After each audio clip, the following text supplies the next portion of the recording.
just got out of hand.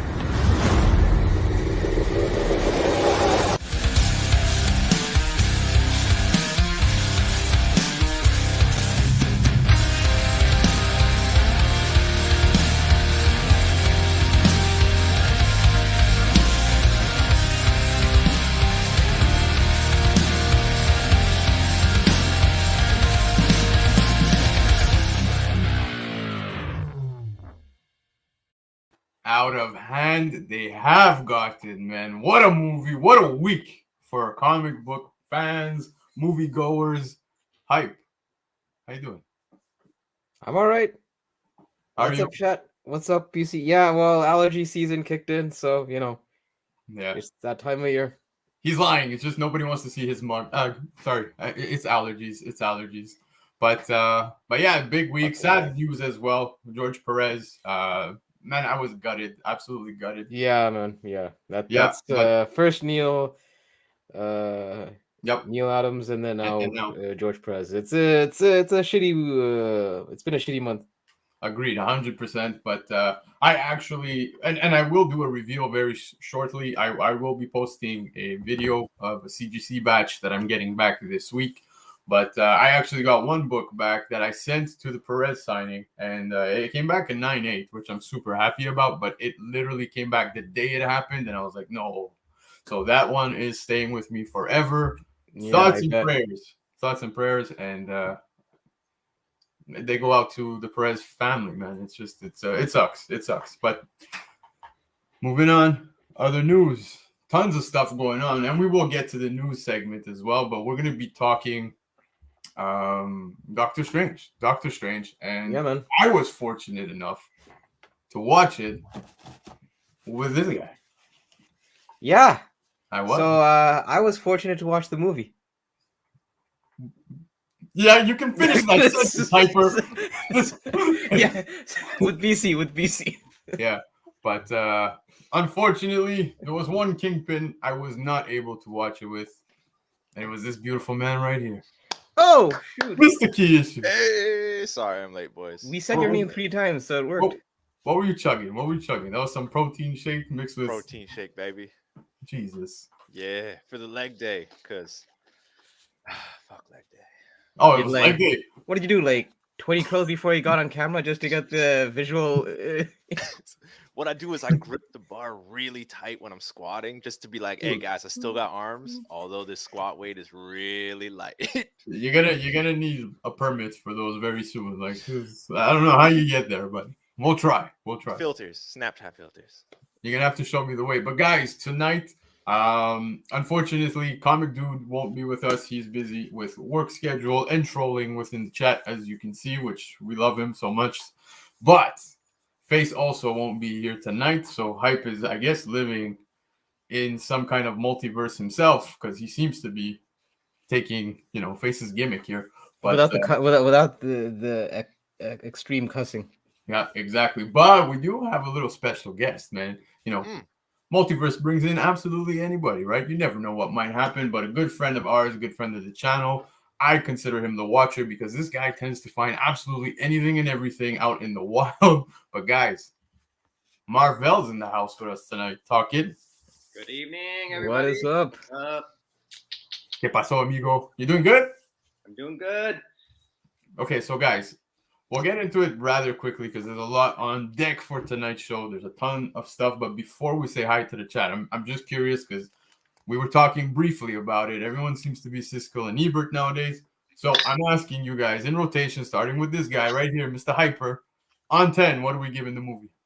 You know what? I'm gonna give it a shoot. Oh, he wasn't. I should have been prepared considering the show. You know what? I'll give it a 7.5. Okay. 7.5. All right. Keys, talk to me.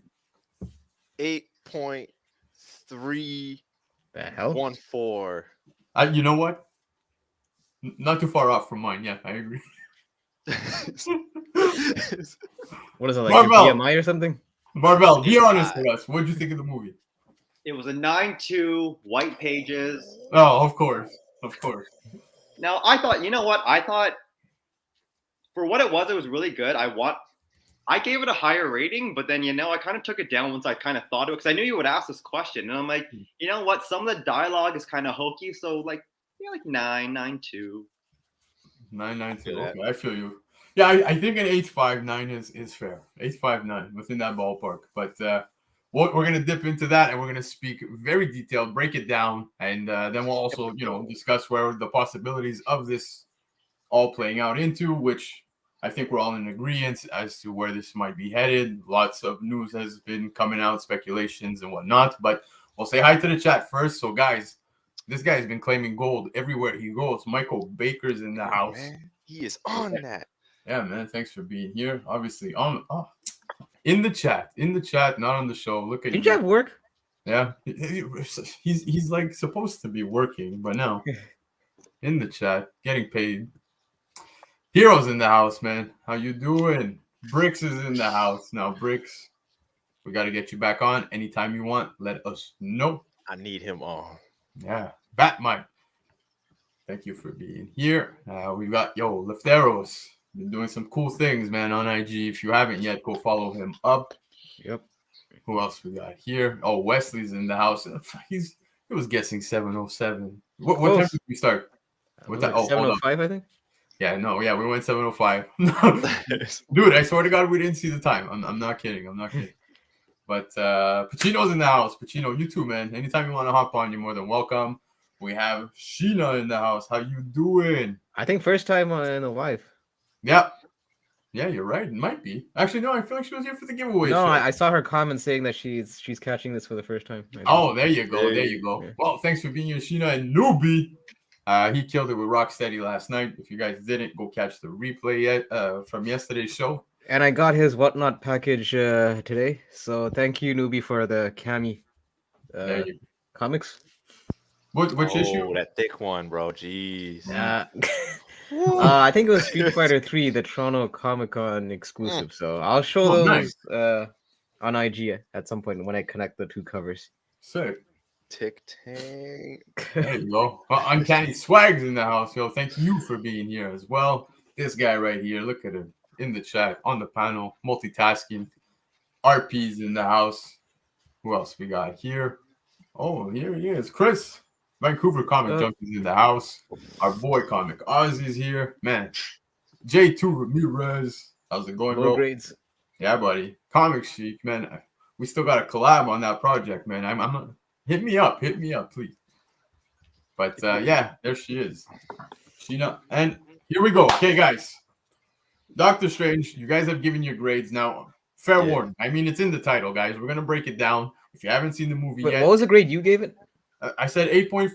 8.5. Okay. Right. I'm gonna settle at 8.5. Okay. But yeah, so fair warning, there will be spoilers, and then after we will get on with our comic news and Tradecentre. So starting this movie off, okay, out the gate. So the movie starts within the Gap Junction, right? With Defender Strange running towards the Book of Ashanti with America Chavez. That's located within like that space between universes. I'm just out the gate. I found that Defender Strange speaking Spanish thing to be awesome. I don't know what you guys thought of that one. Oh yeah. It was yeah, that was a bit of the thing is I like it. Right. As far as openers go, I did like the fact that we hit the ground running. Like right from the start. Literally. Yeah, literally. It was straight to the point. But yeah, man, it was cool to see Defender Strange. I didn't think he'd go out that quickly and then be utilized the way he was later on.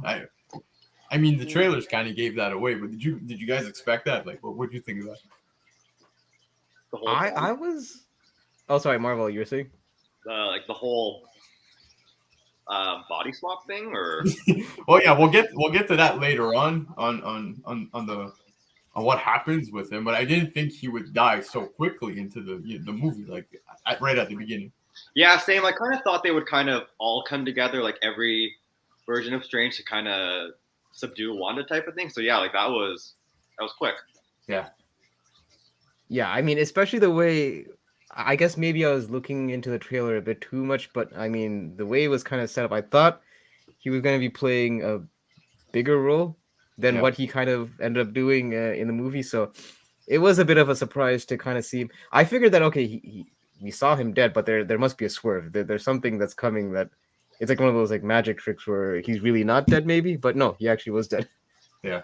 Yeah. And also you notice a thing as well within the movie where Strange kind of where it carries over from Infinity War, but there's a trend of Strange saying like this is the only way. And I don't know, but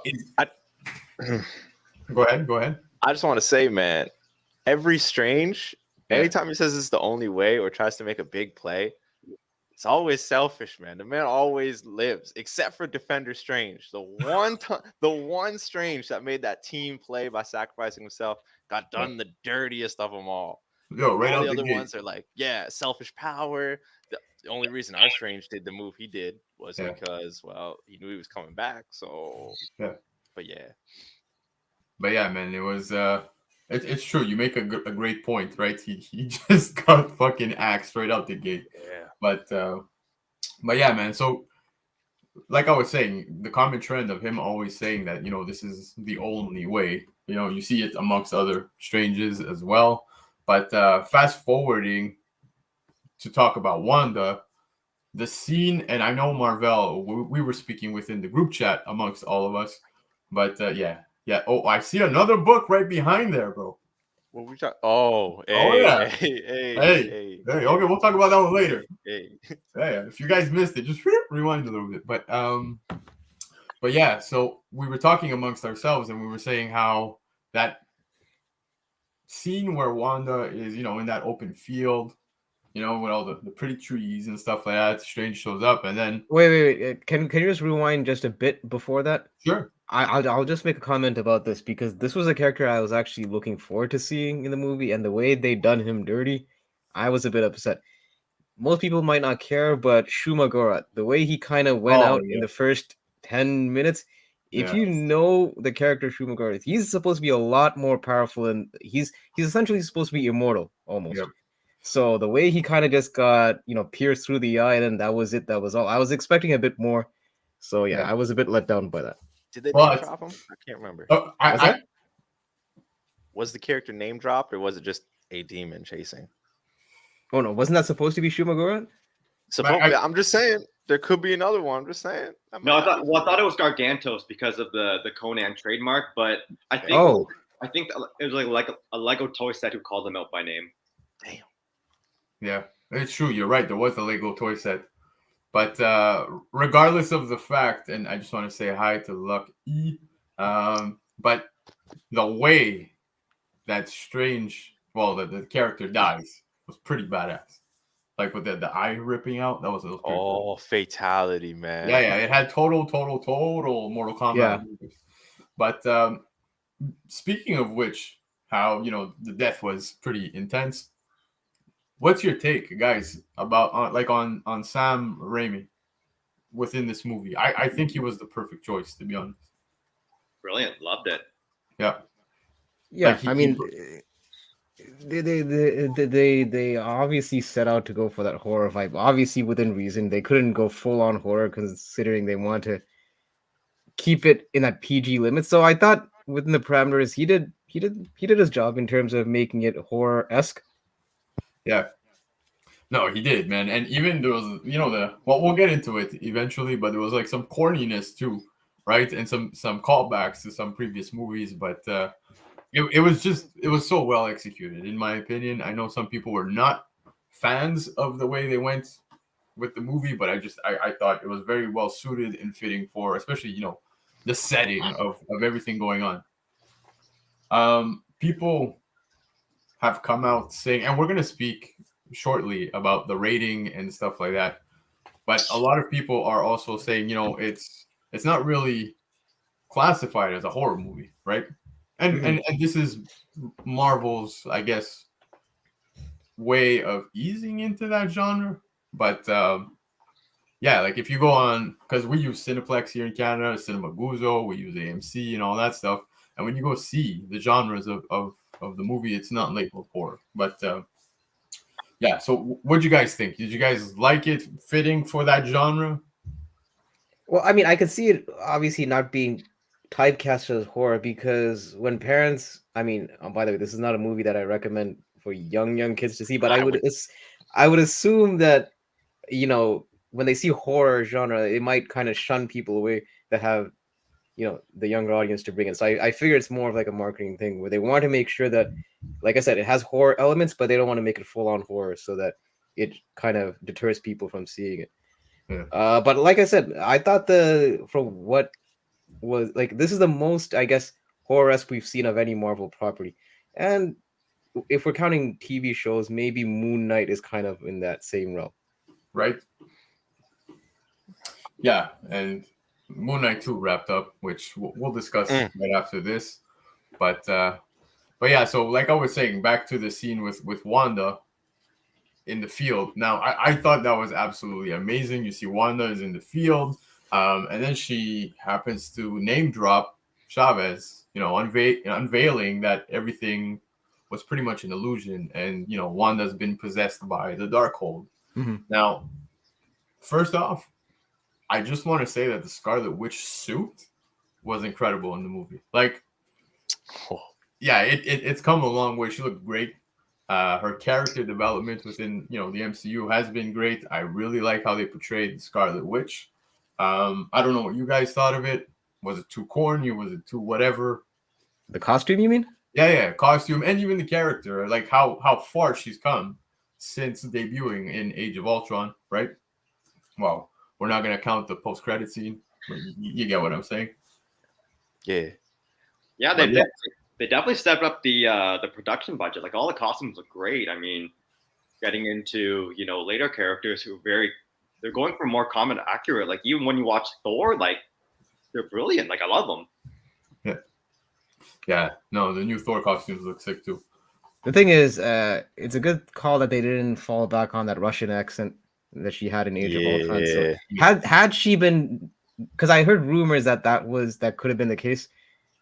Had they done that, I thought it would have taken me out of that experience. Like it's good that they kept her with her normal voice. And yeah, the costume was I honestly, like it wasn't corny because it wasn't like something that drew my attention to like, oh shit, like like it basically kind of blended into the movie, I find. And so which is what it's supposed to. You don't want to draw too much attention to it, which is awesome because the movie is very aesthetically pleasing. So it fit perfectly well. I just feel like those that are like more casual fans, they kind of missed out on the character development if you didn't watch WandaVision. You know, that's what I mean? The thing. Yeah, and I feel like maybe that hurt some ratings or what people's overall thoughts of the movie. But I loved it. I loved her arc.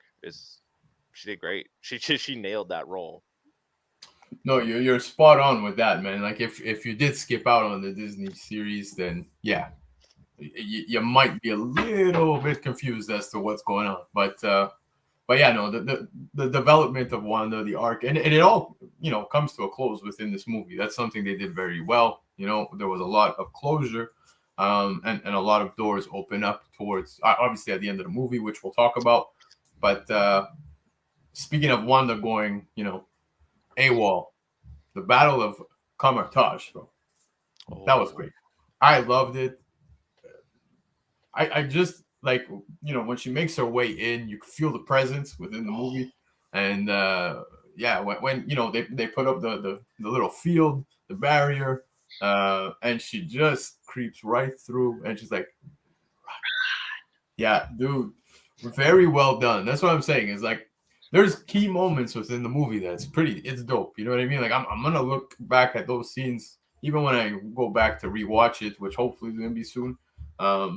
But there's scenes like that stood out. 100%. I loved the battle on Kamartaj. I don't know what you guys thought about it, but it was pretty badass, man. I mean, way better than I expected. Yeah, way better. They nailed the character perfectly in that scene. The whole infiltration, the callback to Age of Ultron, just how sneaky and sly Darkness is. Not just her, but Darkness in itself and the role that fear plays. Nailed it. Oh my god, she felt like a force from a horror, although it's not a horror movie, from like a horror movie, like almost like a Michael Myers just running through Comertage. It was dope. Or you Freddy Krueger. We'll go to Freddy Krueger. Just as jokes. Yeah. But it, nailed it. Yeah, I mean, the thing is, like, we kind of got teases of her power in the other movies, like, you know, the Infinity Saga, and even in WandaVision, we knew that she was like an OP character. But the thing is, even in the TV series, it's almost like, I guess, because of TV and all that, they probably kind of muted some of the stuff that she could be doing. Whereas in this movie, right, like that battle pretty much kind of set the tone of, okay, this is someone that's gonna cause a lot of shit, you know, throughout this whole movie. So. Oh yeah. Yeah, Marvel, you were gonna say? I thought it was kind of interesting in the character development that when they said like it won't be Wanda coming for you, it's going to be the Scarlet Witch, and then when you go to Strange talking about that with Wong, they say the Scarlet Witch was like a prophesized person. So it's weird that she's now become like this entity that they've kind of known about, but then so why is it that they just never knew who it was? Yeah. So you mean like, okay, so they were aware that there was a Scarlet Witch, but they just didn't know who the identity of the Scarlet Witch was? Yeah, so the Scarlet Witch has always been like an entity, not like a name that you kind of pick up like Captain America or Black Panther. So, but within the series, Agatha points out like you're going to fulfill your destiny, right? In which it all played out within this. Yeah. movie. So, and it's funny because when Agatha is using her magic and tells Wanda that her fingers go black, the fingertips. And it's something that carried over to Wanda's character in the movie, which I found very interesting.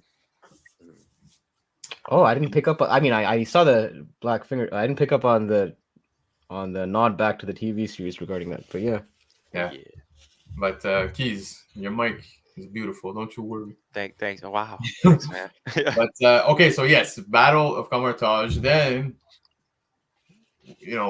that ends up leading into when they tumble through the whole multiverse thing. I just want to say, because the comment did come up already, the whole reflection covering thing with the water puddles, I love that. I'm bringing it up now because it's already come up. Yeah. But dude, I just found that scene to be crazy clever with the whole, the eye, the creepiness. Like you see the eye in the reflection, and you see like just trying to come through and whatnot. But man, it was so well done on that aspect, and that's why I was saying, like, I think Sam Raimi on that aspect, like being behind this movie, that's where you can feel his touch on this one, man, and it's just so fitting. But and she came out like that chick from the Ring, from the Ring. Look, straight up, we need a Raimi cut. Yeah, I have a feeling I wouldn't be surprised if there was way more shit, right? Yeah, he's 40 minutes of footage, so it's out there.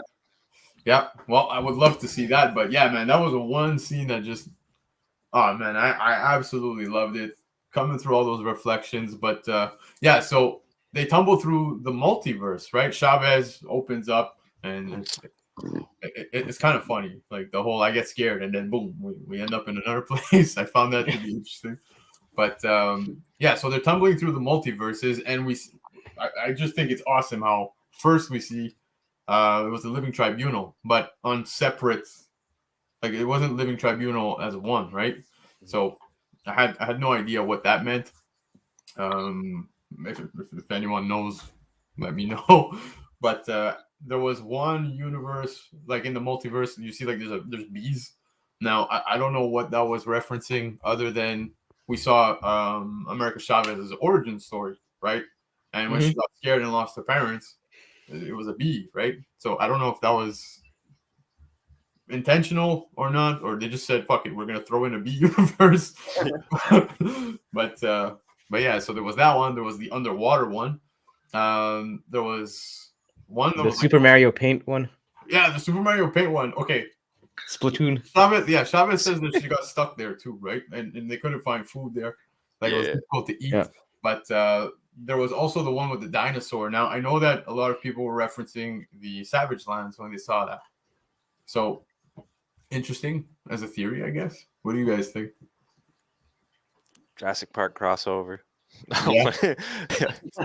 Hey, it wouldn't surprise me, man. Isn't Chris Pratt doing a Jurassic Park real soon? Yeah, Yo, like in July or June, Yeah. I think. Yeah. Oh yeah, dude, the trailer played right before the movie. It actually Yeah, looked really good. And they played the Thor trailer, so he was basically in 2 trailers. Yeah, it's true. Yeah, I'll be honest, guys. The Avatar one, like where myself and Hyper went, we didn't watch the movie in 3D, so it kind of messed with us. So they show the trailer and it's looking great, clear as hell, and it's like, wow, okay, this is nice. And then out of nowhere, it just starts like shaking. Yeah, I thought the film reel got busted. Yeah, but that wasn't the case. It was like 3D moments, I guess. So we totally missed out on that experience. But yeah, I don't even feel like talking Avatar. If you guys want, we'll talk about it later. I'll make a confession, which I'll probably get roasted for this. I still haven't seen the first Avatar. Oh, neither have I. Saved so many hours of your life. Neither have I. Marvel looks disappointed in every single Kingpin on the panel. I tried to care, but I couldn't care. I really Like the whole like 2 years that I was running in the theater, you just never thought it's a Saturday afternoon. I got nothing You know else." what? Well, here's the kicker. I actually have it on Blu-ray. Yeah, Wow. Wow. and you still haven't watched it. It's just like my comics. Some of the comics are in the reading pile that I still haven't read yet. So I have some Blu-rays that I still haven't seen.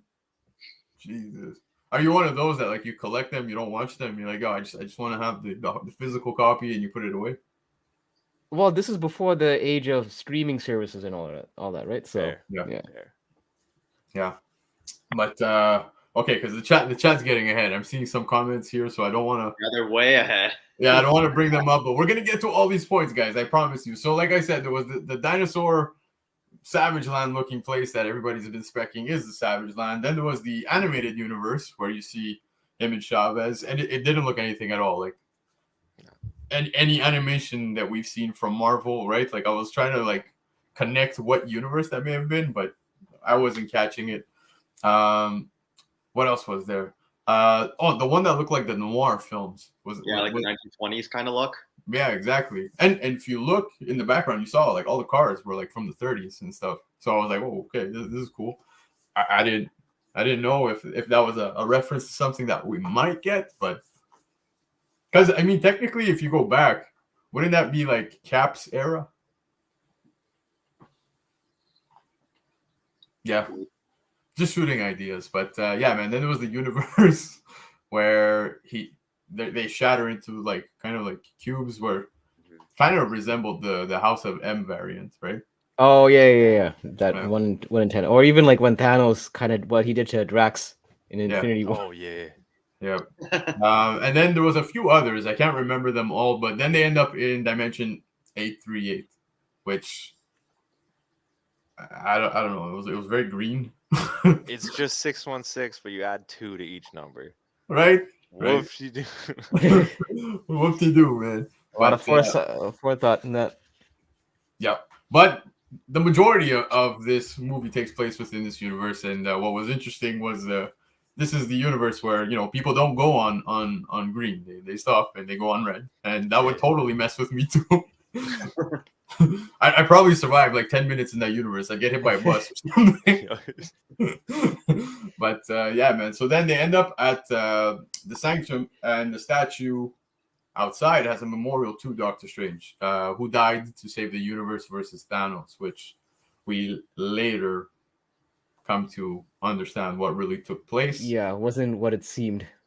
Yeah, but the 838 universe, what do you guys make of that? Like, there's so much unfolds within this universe now, but do you guys think we'll ever revisit it in the MCU?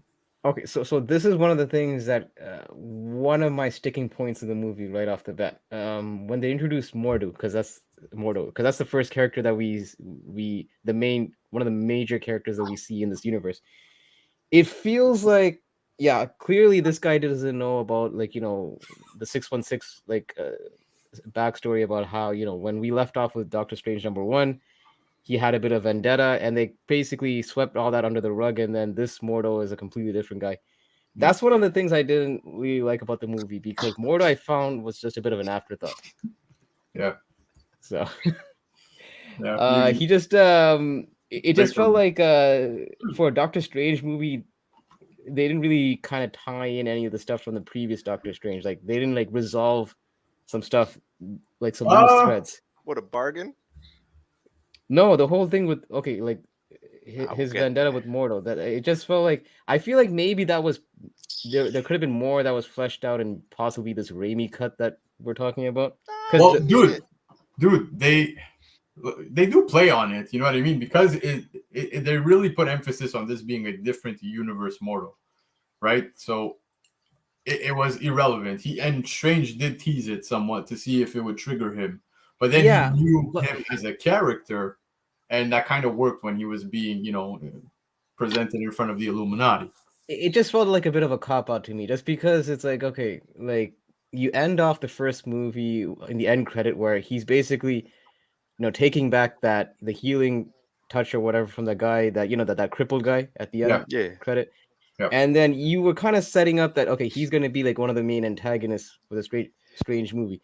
I mean, don't get me wrong, I don't mind Wanda being the antagonist of this movie. It just felt like Mordo got a bit shortchanged, and that storyline has to be revisited at some point. Well, I hope that we are going to see it now, leading into future movies, because I agree that Mordo, since Doctor Strange 1, we haven't seen anything.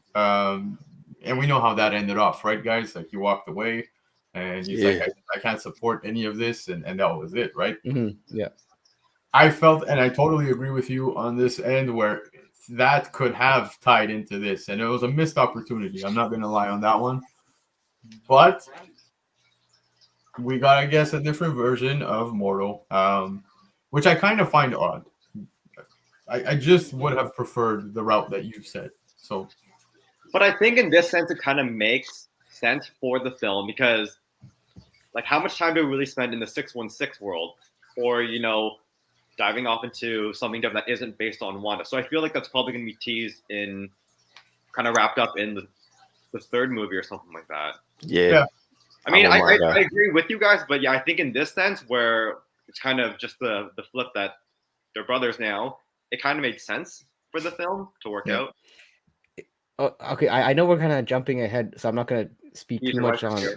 But like, just based on the end credits of this movie, I don't know if we're going to be, I have my doubts if we're going to be even revisiting that just because of the, what was teased. If you if you know what I mean. Like with the whole incursion and all that. We'll definitely get to that. But speaking of, before we go any further, Christine Palmer actually confirms the MCU is 616. So I feel like that's hit with a lot of people after the movie. Seems to be a lot of discussion of it, because up until now, even on Google, if you Google MCU universe, it would say Earth-1999999. And that's really what we got. But now it seems Christine Palmer said it. Mysterio even himself said it in Far From Home. Now, I don't know if that was intentional or not, but yeah. So 616 has been, I guess, pretty much confirmed by Christine Palmer. At least in their universe, they label it the 616. 616, yeah. And another thing that she mentions is that the Baxter Foundation is where they're at, which is pretty cool. Yeah, and honestly, okay, so I know some people already saw the spoilers, and like for instance, like you and Pacino, I think, were aware of some of the stuff. Yeah, because you guys wouldn't stop looking at me before the scenes actually took place, because you guys knew what was coming. But I just want to look at you, bro. No, because they knew something was coming, and I had no idea. And then they were like, kind of like, and I'm okay. And then I saw it. But yeah, when they said Baxter Foundation, I figured, okay, that's the extent we're gonna get in terms of a nod to Fantastic Four. So what's to come? Like, I mean, what ended up happening afterwards, I didn't see that coming. So that was a nice surprise. Yes, and we'll obviously touch on that. But before we do, I just want to point out that obviously at that point, Wanda dreamwalks, right, and takes control of Wanda from the 838 universe, which will tie into this discussion we're gonna dip into. And then I had no idea. I actually ended up finding the information online, but where the Darkhold engravings are, that the Darkhold gets destroyed within the movie. We totally skipped over that, but within, I guess, the 616 universe, Darkhold gets destroyed, but it's later learned that there's the engravings, which I wasn't too fond of the fact that Wong openly and willingly gave up the information, because that is not Wong, not at least the Wong I know, and I think automatically, that is grounds for not being Sorcerer Supreme. Does anyone here think otherwise? So you think that he kind of forfeited his title? Unless he knew what the destiny was at the end. He saw 2 billion, outcomes. Yeah, no, but this is the only way. But that's what I'm saying is I just didn't see it going that route, because within Infinity War, Strange makes it clear that was the only way, which I'm starting to have my doubts, after seeing so many references of this is the only way. But I don't know. I just felt it was off for Wong to do okay, so here's the thing. Who's to say that his reactionary decision may have been possibly part of the plan?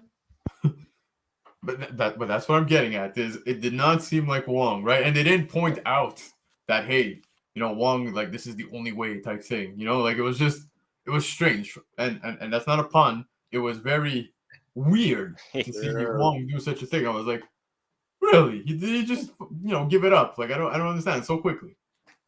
But you can kind of see how it was kind of done because of Sarah, which is another problem I have with if we were going kind of backwards. Yeah. Her character was almost not even needed. They were in love, I get it, but then you didn't really touch on anything. They didn't kiss, they didn't have a conversation. They look at each other, and then that was it. That's probably the only reason that you knew that they were even anything. But that's kind of the problem I had with some of the direction with Raimi, was everything was given to you in order to get to this. Even when America said, so you told Wanda the person that she's looking for, where to find her. Mm-hmm. That's a whole scene given to you right there. Yep. The whole scene was Wanda trying to find where the Darkhold was, so Wong tells her. So that's the whole scene. So that's kind of the problem that I did find with the movie, is that scenes are just given to you just to have it make sense with the story to progress. Exactly. Yeah. So moving on from there, now we end up, Christine Palmer, 616. We get all that info. And guys, the Illuminati will see you now. So it was inevitable. Spoilers were everywhere, all over the internet. I was about to make a video as our intro as to like how it was impossible to just not see these things. Hyper, did you see any spoilers before the movie? No, that's why I was fortunate. I avoided spoilers like the plague, so I was surprised. You did great. I could tell you that Pacino was there with us as well, and we just kept like. I could tell who saw the spoilers just based on how you guys were reacting before the sounds came. The best part is literally as everyone's reacting. I think we reacted probably the loudest. We're like, "Oh!" Yeah. But it was. And I'm sitting there thinking, wait, these guys know what happened. Right? But just going through the Illuminati, so he finally gets there, and you have Mordo. You have Captain Carter, which everybody's been specking galore, and we'll talk about that spec in just a bit. Black Bolt, looked amazing, absolutely amazing.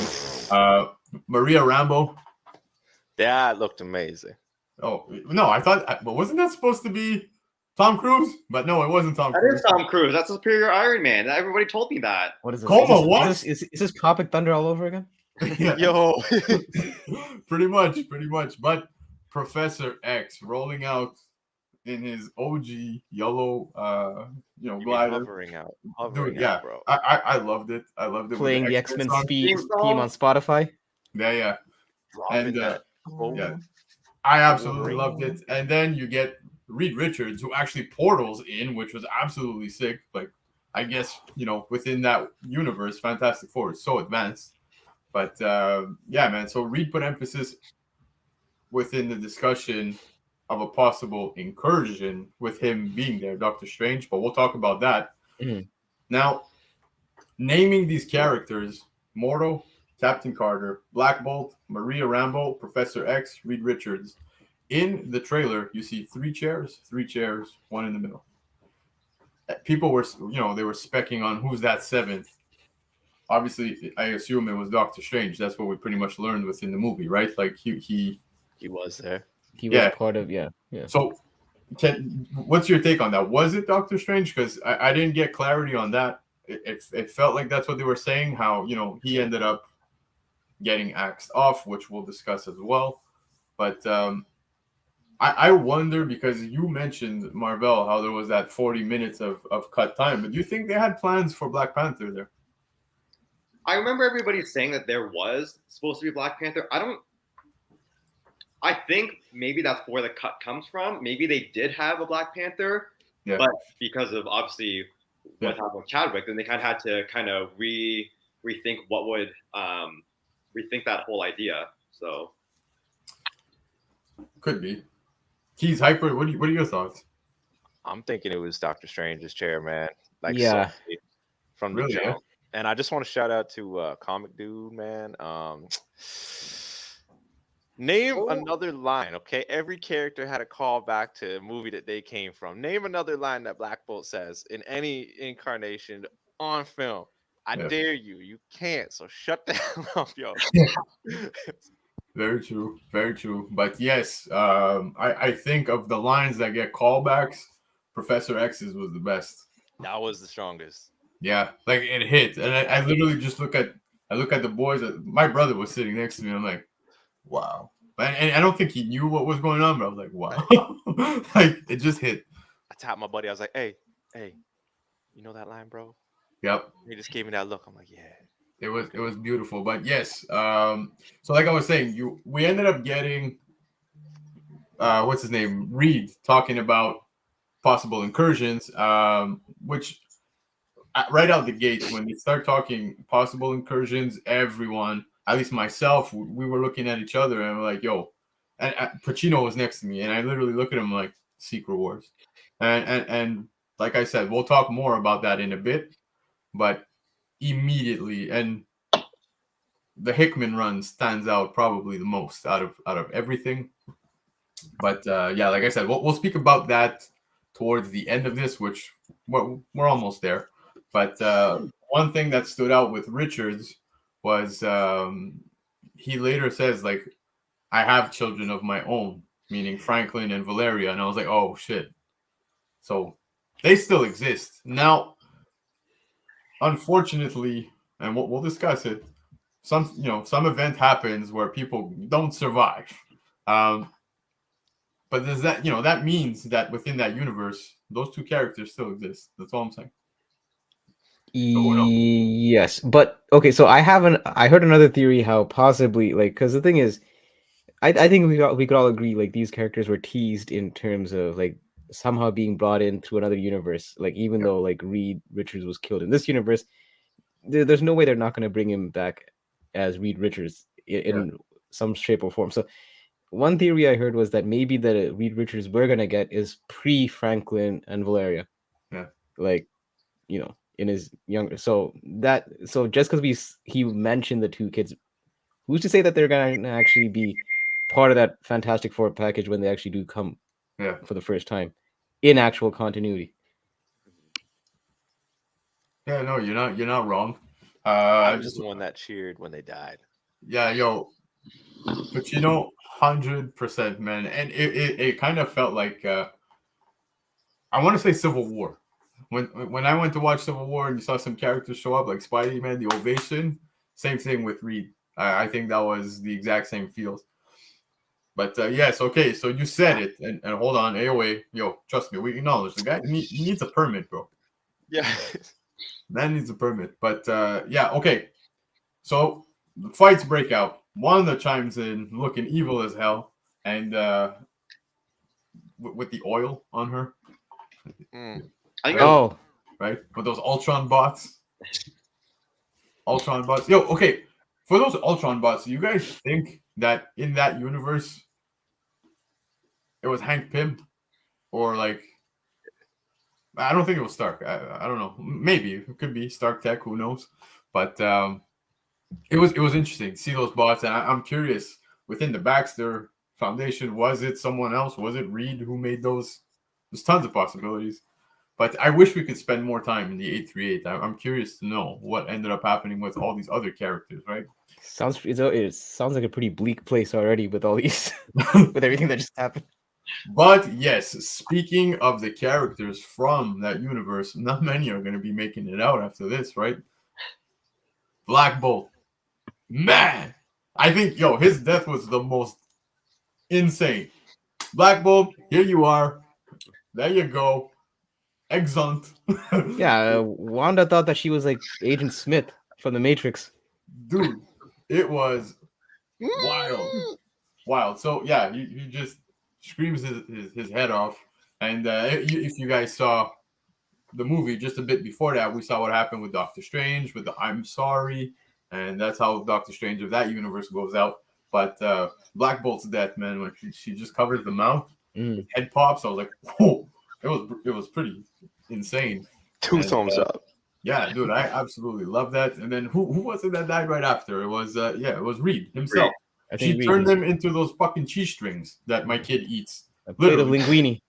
Yeah, man, literally a plate of linguine. But yeah, the Play-Doh thing. But it goes to show you how OP, man, overpowered that the MCU had made Wanda. Forget it. Baker, comment of the night. Sorry. Sorry. What's that? Black Bolt, yeah, 100%. 100%. But yes, exactly, man. The Frisellos, honestly, I still eat them. I'm not going to lie.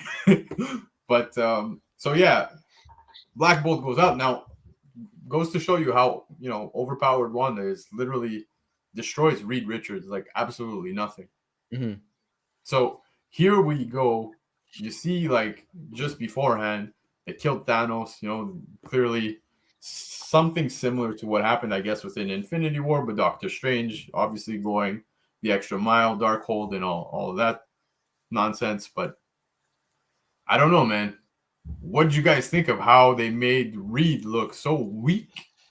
Black Bolt so weak? And I know this is a lot of the people's arguments right now on the movie. They're pissed. But just those two characters right there. Okay. So, yeah, go ahead, please. May I say perhaps the power levels in this universe are a little bit different, because when they heard that Wanda was coming, they're like, she's not even a threat. This isn't even, you are the biggest threat here. When clearly they couldn't fathom the power that was coming through a possessed version of herself. So maybe they are a little bit weaker in this universe. Yeah. But they shouldn't. Oops, sorry. But no, finish. The weakest one was saved for last, and I hated that. That was my biggest gripe. I'm like, you should have died first. Yeah. By far. Yeah, man. And obviously, we lose those two characters. Now who do we have left? We have Mordo, and we've got Captain Carter, and we had Rambo. Now, the fight scenes were great. I just feel like we could have maybe gotten better fight scenes with, Mr. Fantastic. And I feel like maybe they just didn't want to give us that. You know what I mean? They just said, like, here's our teaser, and you will get the Fantastic Four shortly, but we're not going to give you everything in one. Like, you're going to have to wait. This is just a tease. Yeah, because the thing is also, you got to understand, it's a 2-hour runtime. And the thing is, they didn't want to turn into, like, a case where everyone gets too much screen time, where no one really makes a big, like, no one's really a key player. Like clearly the movie was positioned as Wanda being the main antagonist. So yeah, if they flood the movie with too many characters having, like, not equal, like, significant screen time, it might dilute from her significance in the movie. So basically they were there almost as just warm bodies for Wanda to kind of dispose of, and at the same time also fulfill the goal of letting people know, hey, these characters are actually in our universe. Yep. And you will probably see them at some point. So it's almost like a double-edged thing where they're showing you what's in store, but at the same time, they don't want to give you too much because it'll take away from the actual main characters in the movie. Exactly. And I just want to bring it up. Uni's saying it's a weak Illuminati team. I don't disagree. The original Illuminati team, technically, of the original members, who did we really get? Well, we got Reed. Let's count them together, okay? Black Bolt, Exactly. Range, Reed. Xavier. Yeah, so we're at 4. And I guess technically the empty chair is Yes. Doctor Strange. The empty chair, yeah. But there's many key members that didn't make their way for Submariner. understandable reasons. And this I guess makes sense to the MCU's version of the But the Illuminati. Illuminati is also a revolving team, though, as well. So Exactly.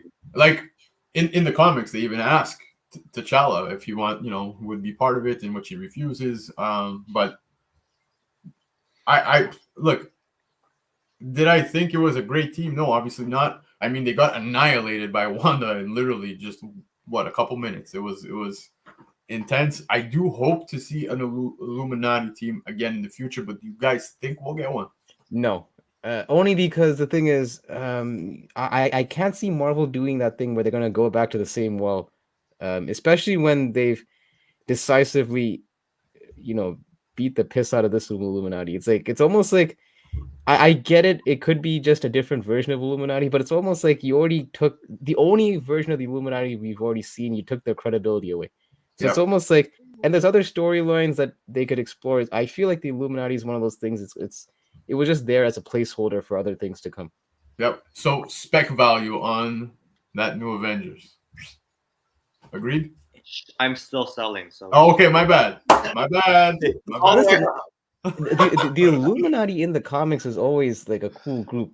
Like MCU spec aside, no, I always thought that was a cool book to have, just because the concept of the Illuminati. But yeah, in terms of actual spec in the MCU, well, I will further elaborate once Marvel sells his copies. There you go. But you know what? I don't even think we need to have them say Illuminati, and we still get the idea. Just like in, was it Endgame or Infinity War, when you had Okoye and Black Widow and all the girls fighting, we called that the A-Force. Everyone said that's the A-Force, that's it, that's what you're gonna see. Right. And that book went up. They had pictures in a calendar for promotional images afterwards. Everyone said, this is A-Force, it's coming. Yeah. And you know what? It does the same thing. You don't have to have it called by name, but I think you can just have the idea of it and people kind of get what it means. So they can show all those characters together once we go into what we think we're going to be doing, show them all together, and I think we'll kind of get it. Yep. Possibly. You're not wrong. Yeah, I mean, and it's true. I think that's the thing. Sometimes these team ups may not have official names. Like I'm always of the belief that, if the Young Avengers do show up, I don't think they're going to be called Young Avengers. I think that name Avengers got retired at Endgame. I don't think they're going to resurrect that name. They're going to call them something else. I feel. I don't disagree with you, because, like I said, we will discuss it more. But fuck it, we'll dip into it right now. We all know Secret Wars is coming, right? Mhm. It's closer. It's sooner than we think. But I kind of agree, because I don't feel like they're announcing any Avengers movies, possibly because the next Avengers movie just might be that. You know what I mean? It might be where Secret Wars takes place. Who knows? Mhm. There's tons of possibilities. But like I said, we'll fully get into it towards the end. But yeah, man, I kind of agree with you saying how the Avengers name has gotten retired. I hope to God that's not going to be the case with Guardians of the Galaxy. If you guys saw Chris Pratt, you saw that photo, his outfit, I think there's tons of possibilities of what can come after this. But I actually saw the photo of James Gunn, where he posted the final shot of that he took of the movie. And it I don't know why it bothered me. It bothered me so much knowing that this is it. You know what I mean? I enjoyed James Gunn's take on Guardians of the Galaxy. If that suit was a dead giveaway, man, I don't think I need to tell you guys, but definitely go start looking into, some of those Guardian books, Conquest, Annihilation. Just start looking at those, man. It seems like that's the direction they're going. But yeah, we'll end up talking about that later. I feel like there's so much to talk about, man. But yeah, so back to what we were saying. Now that battle unfolds, all these characters die. Captain Carter, top half, bottom half, completely different directions. But I find Rambo was the weakest. It was just like, man, it was like she got crushed, right? That was pretty much crushed, yeah. Put up the best fight, though. Sorry? Rambo, Tom Cruise, whoever you are. Yeah, she did. Out of everybody, I guess she's the one who put up the fight. Captain Carter's version of her fight, I guess, for whatever it was, that she could do this all day. Obviously, Not a so. little callback. But yeah, man. The Illuminati thing, I think for us speckers, now this is what I think separates from people, who are hardcore into this hobby, people who had seen the spoilers, and there's also those who are just casual fans. I think the casual fans left the movie satisfied. I really think they did. They got, a glimpse, and they're probably even wondering, oh my God, what's happening next now? You know what I mean? They just, Yeah. they're doing their research, and it's totally fine. Whereas I had seen the spoilers. Unfortunately, I knew what was coming. Then there's those who did not like Hyper. And when he left, he's like, but I don't get it. Why would they do them, this way? The Illuminati, blah, blah. And it's, dude, I expected more too. I thought they would survive. Maybe, a couple characters get killed off. It's totally understandable. But the Illuminati core would be more significant within the MCU. I thought they were going to, really mean something within the multiverse rather than 838 version of them gets annihilated. So this is leave the door open for another team, a six version, kind of like what Lefteros was saying. What if Strange creates his own Illuminati in the 616? Do you guys? Here's my thing on that. So exactly like you just mentioned it, the casual fans, right? A lot of these people, well, not a lot, but like people that are going to this movie not knowing the comics, they're looking at these movies as reference points. So when they see the Illuminati group being introduced, and then the way they went out, their perception of the Illuminati is vastly different than what the Illuminati actually is. So I thought, in that sense, Marvel did a disservice to the group, the Illuminati. Whereas us, obviously, that know the group, know that they have a lot more like potential, and they're a lot more OP than the way they were portrayed. So, in that sense, it was a bit of a letdown because this is your first. It's like, let's say, for the sake of argument, Wolverine, like, because I know he was rumored to be in this movie by several sources. Let's just say Wolverine was introduced, and then basically he was punked out in the first 5 minutes. You're just mad. Yeah, I was upset. I was upset. Yo, I'm not gonna lie. Hyper left the movie so pissed. He's like, I'm like, where the hell? He's like, why the hell did I just go crazy and buy Hulk 180 and 181? Paul's in the chat, so he's like, he's probably smirking. You got to see me. You got to buy bags of milk. You got to have Popeyes. And that wasn't good enough for you? Wow, I had to go buy Wolverine. Yeah, you got to hang out with Marvel, man. That was an experience. Yeah, that's true. That did make the trip worth it. Yes, I experience hanging out with Hyper. That's an experience. Oh, you don't need to tell me, bro. But yeah, no, but that's my whole thing. Like, when you're introducing these groups for the first time, some of these people, this is their first experience seeing these groups, right? So you kind of want to set the tone straight. That's why I had a bit of an issue with the way the Illuminati was handled. Yeah. Well, after that, we end up learning that also Strange, when he encounters the other Strange at the building, because we're gonna just get through the movie on the big parts, right? There's many other key moments, but on the big parts, you do see Strange meets with the other Strange at the Sanctum, and you end up seeing what was it? Oh yeah, so they speak about the sister. Sorry, that's how he asked, how would you know something that I know? Type thing, like prove yourself.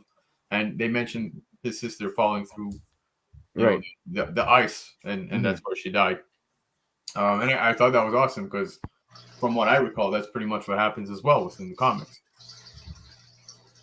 It's a subtle nod to his backstory without like giving us a complete origin story, which is cool. It's like I appreciate that when you can kind of insert things through dialogues and whatnot. It's very seamlessly. But you don't have to go through the whole. This is Doctor Strange, and then it's like the whole Bruce Wayne's parent getting killed like over and over. I'm kind of hype. Sorry to cut you off, but I kind of like what they did with the whole 838 being so futuristic that you saw even Chavez's origin story like that. You know what I mean? Yeah, on the little stand on this thing. Like I think that should be like a revolving door for multiple characters that come into the MCU. Would you get like a quick, here? Yeah, but yeah. So that being said, the battle happens, And when it happens, it kind of takes a cheesy turn, man. But it was interesting at the same time. The whole music. Wait, notes. at what are you talking about? The battle between the two strangers? You mean? Yeah, the two strangers. Yeah. So that battle ends up happening, and I don't know how I felt. Like, I'm a musician, so it was kind of weird. I was like, I don't know. This is like what a nightmare would have felt like, before going on stage. You're like just getting constant music notes thrown at you. Have you guys seen the movie Kung Fu Hustle? I have not. There was a scene exactly Yeah. like this where there's an assassin who basically plays, I don't know, some kind of instrument, and every time he strums a note, these deadly notes just shoot out. It was exactly from Kung Fu Hustle, that scene. If you guys saw the movie, you'll know. I'm laughing at North 49. Sorry about that. But yeah, man. So the whole music note thing was kind of corny. But guys, What? it was weird. I loved it. I don't know. I loved it, man. I don't know, man. It was strange. Like, Doctor Strange. oh, shut up, guys. I'm not making puns. But yeah, man. You like that? The whole throwing the music notes at each other? It's okay. I'm with you on this, because the thing is, it didn't have the right, like, for the tone that this movie was going for up until that point. Yeah. It kind of was like a complete shift in tone, I found, just based on everything that's, with the horror-ish aspect, and then you have, like, Fantasia-esque battle scenes. It's It's a different universe. They just showed a cartoon universe like 40 minutes before. Yeah, I know. But when your main, okay, but that was just a transition between universes. But when you have battles and then you're having musical instrument notes being tossed at each other, it is a bit comical. Yeah, it was. It came off as a bit awkward. I don't know. Marvel. I kind of liked it because really, what were they gonna do? Just shoot magic blasts at each other? How many times have we seen that? You just saw that. Yeah, no, you're right. So you're telling me, in their infinite wisdom, their second best option was musical notes? It's like, we can't do that. Looks like in that universe. Yeah, but whatever. Hey, listen, it was okay. But then we get Defender Strange, who got resurrected. Which, oh shit, guys, I kind of found it weird when Strange originally buried him. He's like, I've buried worse. What the fuck? Was he saying? Was he referencing like Tony? Like, what? Other than that, I don't know. What else have you buried? Like, yeah, that's true. It's that's probably the most horror-esque thing that we saw in the movie, like the whole zombie Strange. Yeah. And I remember, wasn't that when we saw that imagery, people were thinking that's no or something like that when we saw the trailer? Yeah, people were losing their minds. Oh, we're getting no. Guys, this movie has taught me one thing, and I hope it's taught many of us here, guys, especially the speculators, man. Wanda alone killed so much spec. Like, yeah, literally. I got my first appearance of Black Bolt sitting right here, man. It's right there. But yeah, the speculation was wild. I think Superior Iron Man takes the cake on this one. That one and Captain Carter, still speckable. Still speckable. Well, I made the comment in the theater, like, I know we got them in the What If and they're gonna return. Like, I was thinking, do you think some people might take this as, oh, is this the first appearance of Marvel Zombies in the MCU movie? Right? But, okay, so that's the thing. Now, Defender Strange, he brings himself now. Well, he doesn't bring himself. He, gets thrown into this big battle at the end. And it's just awesome, man. The whole mountain scene, which I only found out later. Like I was telling you guys, I Googled what that mountain was called because I had no idea. And I had seen a Doctor Strange cover where he's falling off of what seems to be that same mountain.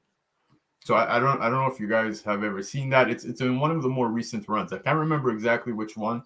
Oh, the Jason Aaron one with the blue cover. It's the sideways cover. Yes, and he's falling, and it seems to. Go ahead. Sorry, sorry. No. Go ahead. You good? Yeah, I was gonna say Wesley's comment is my overall thought on this entire experience, man.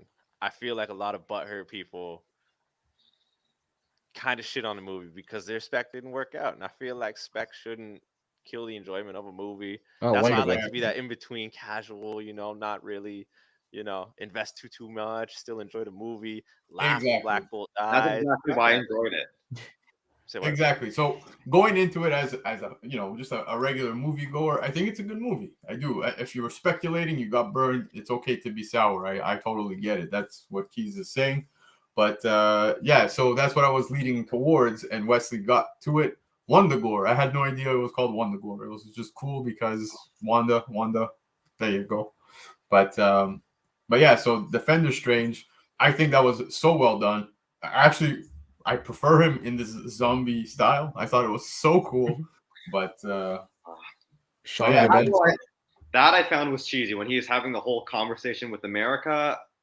oh yeah, for that sure. was weird.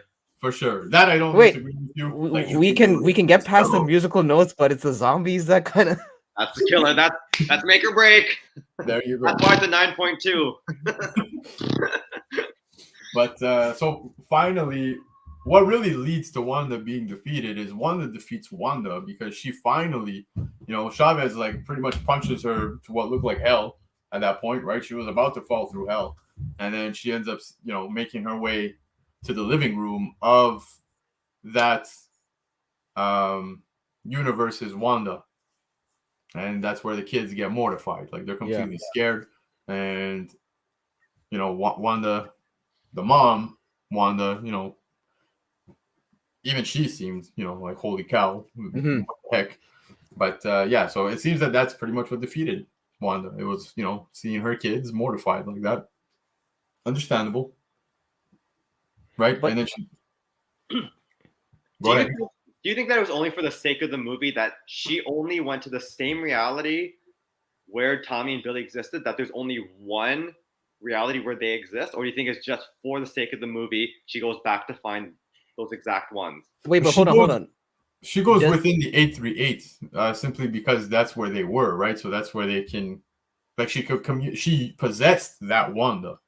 But why? When she says she dreams of them every single night, do you think she doesn't ever have a dream of a different Billy?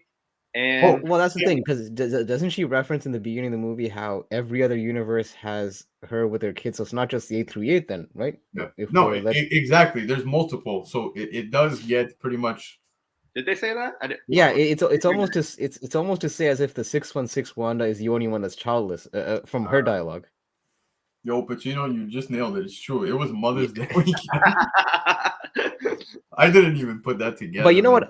what's cool about the scene is it's to establish also the fact that look, Wanda Maximoff isn't exactly the villain per se. It's just the fact that she was a victim of circumstances with the Darkhold. It's almost like they want to establish that look, it's the Scarlet Witch and Wanda Maximoff are two different entities. So just so that to make it clear, that's why they kind of had to have those scenes where you had regular Wanda, not facing off, but like interacting with Scarlet Witch Wanda. So yeah. But the thing is, it's almost like they had no choice but for her to defeat herself, because they built her up so much in the movie that it didn't seem realistic, like someone like America Chavez to defeat Wanda. Scarlet Witch at that point, because she was just built up so massively that it's almost like she had to basically be the victim of her own, like she had to be her own demise at that point. No, exactly, and that makes total sense as well. But yeah, man, I understood the ending, and then she destroys the whole Darkhold Scarlet Witch sanctuary. But yeah, man, after that, the movie comes to end. Yes. What are you drinking? It's an Arizona iced tea hard. Awesome. I don't know if we're gonna get sponsored after this, but I rated a 9 out of 10. It's a 9 out of 10. So yeah, just giving nines left and right. But yeah, okay. What are you, PGX? Terrible. But okay, so Wanda pretty much defeats Wanda, and then Chavez. Now we get to the end, right? Like we're back at the Camartage, and you see, they're rebuilding, and you have Chavez training there. The movie ends with Strange walking out, things back to normal. He's walking out of his place, strolling down the street, collapses, holding his chest, looks up, boom, he gets the third eye, man. Third eye was pretty, well, there with the evil Doctor Strange because, once you possess the Darkhold, third eye, all that stuff. And that's how the movie ends. And then we end up in the post-credit scene. Post-credit scene, we're not going to talk about the second one. That was whatever. Yeah. But the one that mattered to us is Clea. We finally get her, right? She confirms that Strange caused an incursion and opens a gateway to the dark dimension in front of him. And that man just opens his third eye like nothing. Just there's the third eye, and they hop on through, man. So incursion is confirmed. Mm-hmm. Bring us Secret Wars, bro. I am so ready for Secret Wars. It's clear as fucking day. This is where they're going. I was telling Hyper, I was telling Pacino, because we went to the movie together. After the movie, it was the first thing we all started talking about. We started talking about where's this going, possibilities, dark dimension, and the incursion. There was much emphasis within the movie about it. That Hickman run, I really think that's what we're getting. I think rather than Doom, rather than the Beyonder, I think we're going to have Kang. It's going to tie into Loki. Loki pretty much set off all this madness, right? So once Sylvie stabbed Kang, right? Yeah, that's pretty much what sets off everything. We end up getting also, Spider-Man, this. The branching paths, yeah. Exactly, man. So I'm super pumped to see where they go with that. Forge, yo, thanks for being here, guys. They're going to be chatting. They got a ton of things going on with Pressable Defects. I don't need to tell you, but do head over there at 9 tonight. But yeah, man. So like I was saying, Secret Wars, it's pretty much confirmed, guys. Like, this is going to be absolute madness. I expect nothing more. So go ahead. The thing is, I agree. It looks like they're leaning heavily more towards the Hickman run, but I wouldn't be surprised if they borrow some stuff from the original. Not like the main story plots, but yeah, like I've heard this being said by other people, so this is not like my thought, but like this could be possibly the event where Black Suit Spidey might be introduced. Ooh. Like, and that was from the original Volume 1, right? So yep. there could be elements in Volume 1, but yeah, it feels like we're leading heavily towards the 2015 Hickman run. Marvel, what's your take? Yeah, no, I think it's definitely where we're leaning into. I remember we were talking about this before, and it kind of sets us the timeline of, when things are going to be happening. Because, obviously, multiverse talk, everyone thinks Miles Morales is coming, this, that, or whatever. But, I mean, as we know, like, I remember thinking the Illuminati itself is going to be like a multiversal Illuminati, but they flat out said, variants can't exist in this world because it causes incursions. So, I mean, that means Miles Morales and all that is coming afterwards. And then so that's where I'm also wondering if we're also going to be holding off on things like X-Men and Inhumans, because I think it's just going to be too big of a scope to really play into it. But I mean, mutants and Inhumans they exist in the MCU. It's very clear that they're there. So I mean, if not now, then when? So. Yeah. No, exactly. And yo, I do want to bring it up, but it's true. We did forget to mention this, but Chavez had no idea that what a Spider-Man looks like in any of these universes. So maybe he's just always friendly in neighborhood in every other multiverse. Yeah, who knows? But regardless, guys, I'm super pumped. I can't stress it enough. It's Secret Wars is closer than we think. And I think it's going to be absolutely insane. After that, now, Marvel, hype, keys, we spoke about it briefly. Is that where Irisham comes back to judge right after Secret Wars? Do you see that playing out? Will Galactus be the one to devour the worlds because this is madness? What do you see taking place after such an event? Like, let's go even further, just a bit.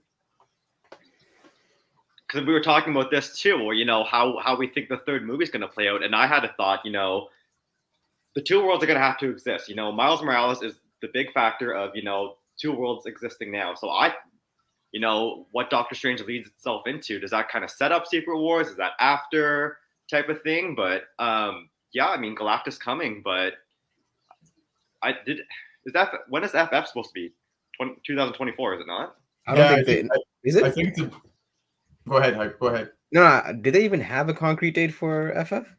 I think no, not a date, but I think the year that they're aiming for is 2024, if I'm not mistaken. Yeah. Okay. It's pretty close. It's pretty close. But yeah, man. So after Secret Wars, do you see such a thing taking place? Because I mean, everyone's forgotten about the Eternals, right? They hated it. It's okay, dude. We will touch base on this again. Trust me. There's something I'm gonna bring up, but do you think that's where it goes afterwards? It's plausible. I mean, Eternals are making another comeback, whether you like it or not. So I don't see how that isn't, a possibility of being, a plotline for a movie. Yeah. Yeah. I mean, I could get on board with it for sure. Yeah. Keys, anything? I'm seeing this is pretty plausible as well, man. I think that's a great next big threat. But then where's Kang kind of fit in? Is Kang a one and done? I can't see that. No, I can he see can't be Galactus one and done. down the lane for sure, but like the next big bad, I don't know. I don't know. Yeah. Minnie, what's up, Minnie? Yo, thanks for being here, bro. But yeah, man, we'll see with that. But Hype, anything you want to say before we move on to the next segment? Okay, so the thing is, there's this one character we haven't really spoke on, and she was actually a central focal point in this whole movie. What's your opinion on America Chavez? Because this is her MCU debut. I liked it. Okay, so here's my thing. The actress that played her did a good job, but I'll be honest, I think I need to see a bit more America Chavez in other movies. Like I wasn't as invested in the character as I want to be. Yeah. To be fair.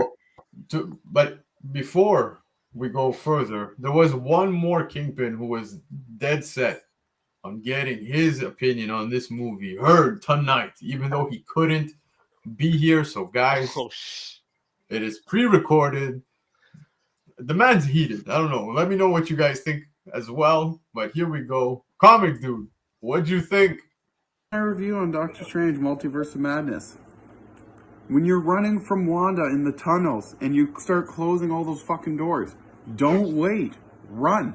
Like, let's just, let's close this big steel door and wait for her to come through or see what happens. Like, no. You're running from her for a reason. Fucking go. Illuminati. We saw, 2, maybe 3 minutes of them total? And they all just got destroyed? Like, come on. I want to see a little bit more Reed Richards. I want to see a little bit more Black Bolt. But I mean, hey, everybody's got their day, right? Wanda destroys all the Darkholds in the whole multiverse. But she doesn't have her Darkhold anymore to do that, to access the multiverse. When she was dreamwalking, she needed the Darkhold to have access. So if you don't have it anymore because Sarah destroyed it, how the fuck did you destroy all those Darkholds? Next. Is Wanda truly dead? Next. No. So, we're going to see more of her, probably. The only good part about this whole movie, I would say, okay, that's I'll give it a little more credit. But the coolest part for me was when Clea showed up. That was cool, okay? But other than that, the movie fell short in every way. It was way too hyped up. There were too many specs, too many spoilers. Like, come on. Really? Yeah, I understand the trailers didn't match up completely to what we saw, but at the same time, it wasn't that good.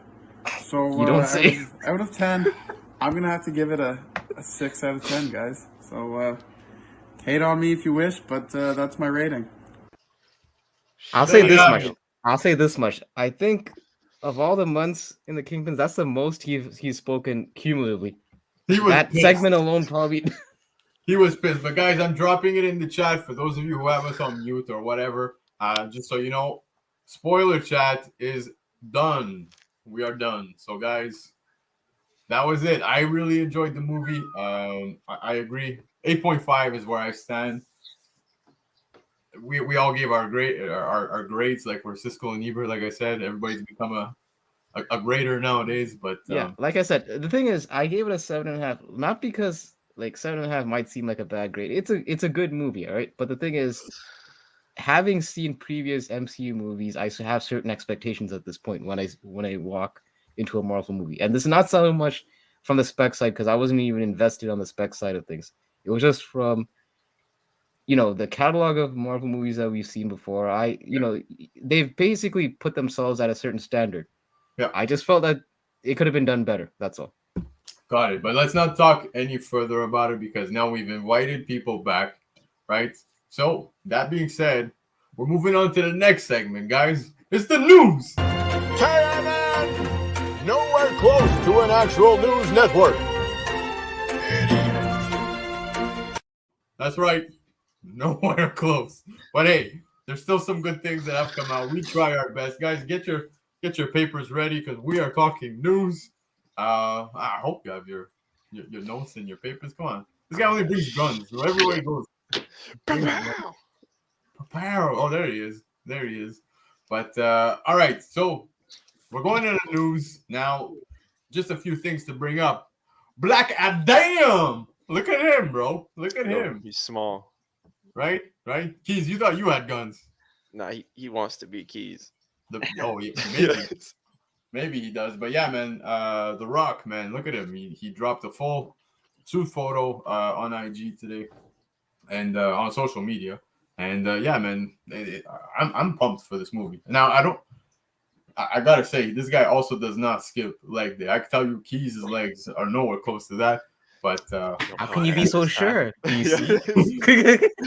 come on, you come seem on, to be come on. very definitive in that statement. You got a problem with that, Hyper? But yes, speaking Black Adam. Now, guys, I'm pumped about this. I actually think this is going to be a great movie. A lot of hype leading into it, man. I think The Rock's taking this role super serious, man. Given what we got with Batman, I thought Batman was great. I finally watched it. You guys looking forward to this one?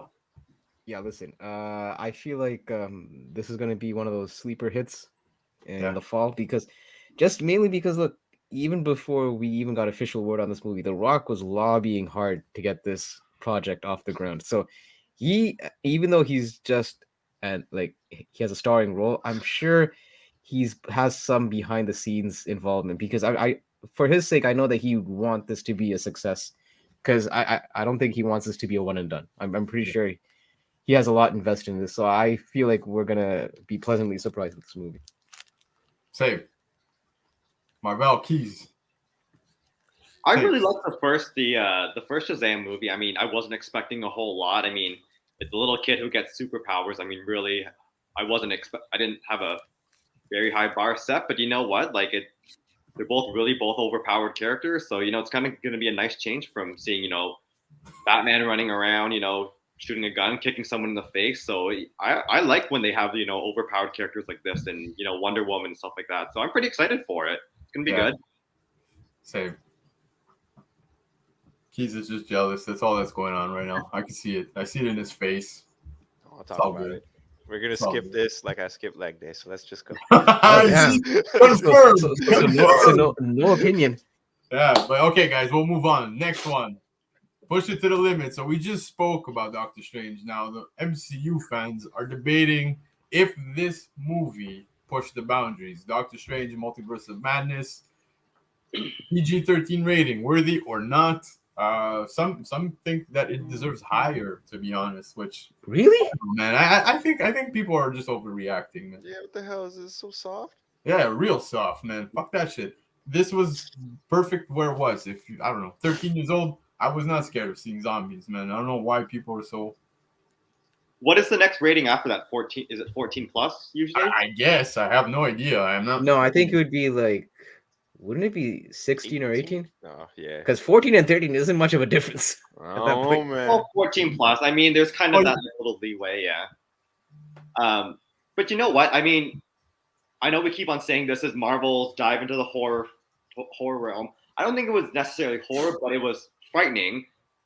It did have some frightening scenes, but I don't think they would, when you put the word horror, you weren't going to see, Wanda going, in and ripping out Black Bolt's mouth and stuff like that. You weren't going to see that, but you did have startling scenes where, where she jumped out and snapped Xavier's neck. They weren't going to show, the whole, a slow motion snap or anything. Yeah. Like that. Everything had to be very fast and it had to be startling and frightening. They weren't going to go for a full horror theme. I don't think. Yeah. But Jeez, I you wanna... agree. Nah, man, Marvel summed that up right, man. It was like Yeah. it was accented, seasoned with a little bit of horror esque moments. So look, even though I mentioned previously in the show that it had a horrorish elements, honestly, if you watched a random episode of Are You Afraid of the Dark, it probably has the same kind of elements as this did. And that was geared towards kids. Look, and even the scenes that were questionable, they were very much done off camera. Like the Reed Richards death was, for the most part, a bit comical because he was turned into Play-Doh. Her being cut in half like Captain Carter, that was off camera. There was, the only thing that could be brought into question is Zombie Strange. But again, if you've seen shows like Goosebumps or Are You Afraid of the Dark, they had those same kind of elements in those shows, and those were PG. So unless we've just gotten soft and the bar for PG-13 has gotten lower, I don't see how this even warrants even a PG-13, to be honest. Yeah, no, for sure. And no, hold on, Hero's not wrong. You did go a bit spoilerish, but which part? Oh shoot! Yeah, you're right. We cut the spoiler. You did. I said it. It's done. It's done. My bad. Well, yeah, sorry. That's why Hyper is, hiding behind. That's why I'm behind camera, because you don't know who said it. There you go. But stalking. But yes, I don't know. I think it's a little. People need to just chill. It's fine. PG-13. I'll be honest with you. I never even checked the ratings. I just fucking go. Even when I was a kid, if I was 12 years old, I was sneaking in. It is what it is. But yeah, man. Moving on. I think this one we're gonna have quite a bit of chat about, though. Altered origin confirmed for Miss Marvel. So Feige came out and finally, clarified it. But I'll just read it very quickly. We adapt the comics. It's not an exact translation. That's what Feige told Empire about all the changes to Miss Marvel's backstory. Kamala came about in a very specific time within the comic book community. She is now coming into a very specific time within the MCU continuity, and those two things didn't match. So what we will learn about where those powers come from and how they come about is specific to the MCU. Feige continued, you will see great comic splash panels in some of our action sequences. If you want big, giant hands and arms, well, they're here in spirit, if not in stretchy plastic type ways. So that pretty much confirms, at least, it doesn't seem that they're going to be going the Inhumans route at all. I don't know how I feel about this. And you guys remember, Marvel, you were very much involved with influencing my decision when I was asking, should I sell? What should I do? Newbie, everybody was backing me, saying, guys, just sell. I'm not happy if this is the route they're going and it's just going to be its own new thing with those nega bands and stuff like that. I almost feel like from what we're seeing within trailers, how it's kind of like illuminating powers. You know what I mean? Like she just like goes to punch and it's kind of like a reflection or something like that. Like it's almost Green Lantern like. Yeah. I don't know if that makes sense to you guys, but I kind of feel like that's the route the MCU is going here. What do you guys think about that? I feel like with characters, like America and, now Kamala, I think they want to really step away from, other characters, how Captain Marvel was, a big influence on Kamala. I think they really, as much as they're leaning into it, because you can't deny that, I feel like they really want to, shy away from that. And, introducing Kamala, I think, they kind of screwed up on where she came from because she's an Inhuman. Like she mentions that every single 4 or 5 issues. That is her origin. You can't deny that. I'm sorry, you can't. So for them to kind of introduce her now, they should have done that after they did, Fantastic Four and Inhumans. And you know what? We now know Inhumans exist. Terrigen Mist is the thing. So you know what? When people said, they're not going to do that, they're not going to go back and revisit that. Well, as you learned 4 or 5 years ago, yeah, they exist. So for them to alter it, we did spoilers again, didn't we? Oh shit. That's totally you, not me. It's not me this time. But you know what? I feel like with the cosmic bands, maybe it does lean into, with the nega bands, and it kind of does lean into, the Kree and stuff like that. So it has more of a cosmic base. So it's not it's an alteration. And what, we've seen that many times with a lot of characters and a lot of character origins. So you know what? I think we'll kind of see how it plays out. It might surprise us. You know what? Like, it could be good. I'm going to give it a shot. So I don't have high expectations. I'm actually more intrigued to see Red Dagger more than the main character. But yeah, I don't know what that says. But I'm giving it a shot for sure. Keys. This is one where my expectations aren't the highest.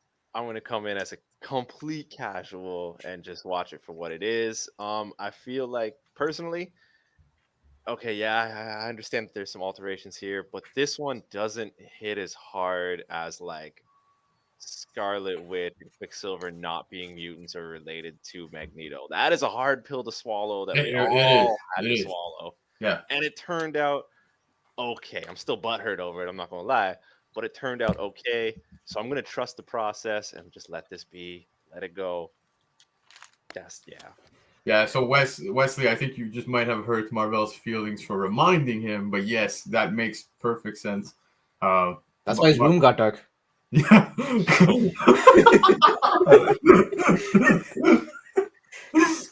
But yeah, man. Listen, whatever. I've come to the point right now. What are we? This is like the 6th or 7th Disney Plus show. Now, I'm going to choose my words carefully so I don't spoil anything. But look, I've come to the point where I take these shows as just shows at this point. I don't actually look for accurate comic representation. I mean, obviously, we'd want that, but it's almost like the freshest show on our minds right now is Moon Knight. Don't worry, no spoilers. Yeah. But Marvel took some liberties in terms of how they altered certain things about the lore of Moon Knight. Correct. And I know that's what irked a lot of people with the show and other things that I won't get into. But as a show itself, I enjoyed it. And I'm looking at it the same way for this as well. I'm just going to take it as a show. If as a show it delivers, great. So that's kind of how I'm approaching this. Yeah, no, I don't disagree. And if it's a great story, by all means. I will not speak Moon Knight simply because if all goes well with my work change that just happened today, I should be on with Moonlit tomorrow. Michelle, we're going to be going over the final episode. So I'm super, super pumped about that.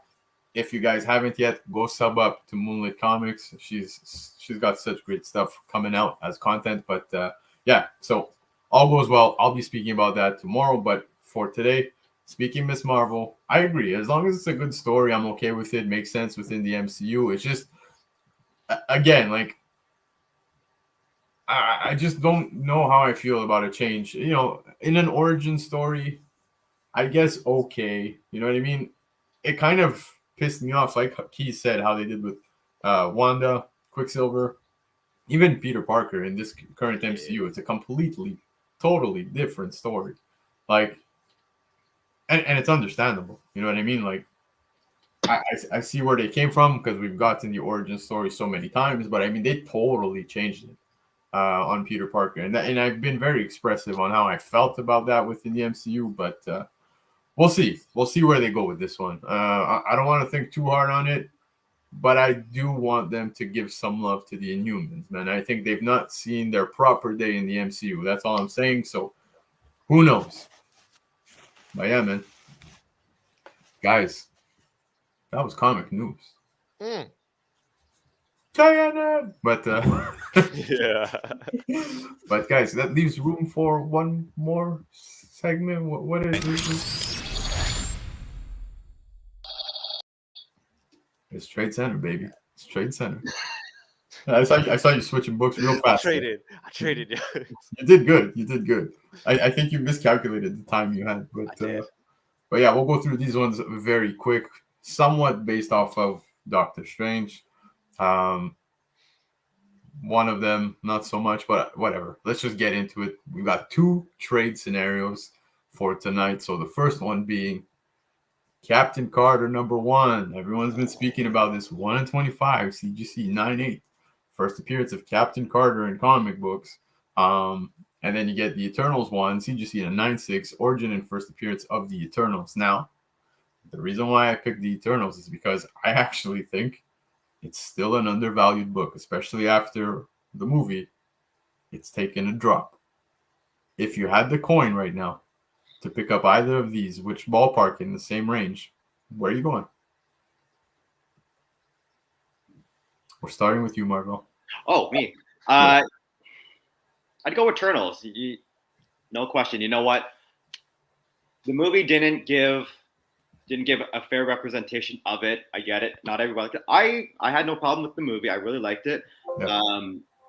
I read after they announced the movie, I read the first run and half of the second run. It was kind of hokey. And, to be quite honest, for the second movie, I don't know what they're gonna do because they didn't have a whole bunch of great stories. Like it was the same story in over 12 issues. So, but I would choose Eternals. There's a lot of potential there with the characters. I mean, Cersei, characters like Cersei were great. Icarus was great, stuff like that. I think there's great potential for them. I mean, Captain Carter's good too. But yeah, I'm gonna stick with Eternals. I think there's, more long run potential. And you know what? It's a great cover. I really like the cover actually. So yeah, I'd go Eternals. Done. Keys. I can't even think of something smart to say, man. This Eternals is the win all day. Buy in the dip. Buy on that dip. Yep. Captain Carter, even if it's half off, I don't know if I'd pick it up. Really, eh? I don't know, man. I don't see the staying power. It could, maybe like a little fan base boiling up, but yeah, I'm gonna go with the Eternals on this one. As Marvel said, man, there's untapped potential. There's plenty of routes this can go, and yeah. Right. Yeah. Listen, I've said this on IG. The only Captain Carter I care for is Captain James Carter from Rush Hour. My man. Listen, I'm going to be frank. I never gravitated towards this character. It's a cool character on the show, but it wasn't a character that I really like. I know a lot of people are really into this character. It's just, look, there's some characters that you resonate with, then that you're into, and some you aren't, and this isn't one of them. And to that point, I don't have a single copy of Cover A or the one in 25, even though I had the opportunity to get it at cover price. I never. It's just one of those. It's like the way I look at it. It's like a variant of an OG character, which is Peggy Carter. I'm never really into those, with certain exceptions. So for that, and plus, it's modern versus a Bronze Age Kirby. So I'm going with Kirby, Eternals. And I understand why. And see, Michael Baker just dropped this. I'll explain to you why I would take the Eternals over Captain Carter in this situation, simply because this 1 in 25 seems to be getting all the love simply because it is. Oh, this guy's staring at his can. He's like, damn, this shit slaps. Slapping. This shit hits hard. But Captain Carter, this cover is getting a lot of love because the 1 in 25 obviously is a complete, cover of the What If character. But it seems that within the comics, it's still unclear. Well, not unclear. People have said that, this Captain Carter is a different universe, whereas the Avengers Forever issue 4 brings in another Captain Carter, which is supposed to be the What If character. And then you have Exiles 3, right? So, yeah, there it is. But so at that point, I'm still uncertain as to where I would put my money in when it comes to Captain Carter. This is a wonderful book. It's beautiful. But Eternals, just based off of history, significance, the cover itself, everything stands out to me. I do think Eternals will have a better portrayal within the MCU moving forward. I hope so. I didn't hate on the movie. I think it was a good movie. There's just a lot of story, just like the comics, that, had to unfold, and even though it did feel a bit like a drag, I still got tons of faith in the Eternals, and it's just one I'd be prouder to have in the PC right now. But so that's my take here. I think we did a clean sweep there. Yeah, there you go. Well, very first one.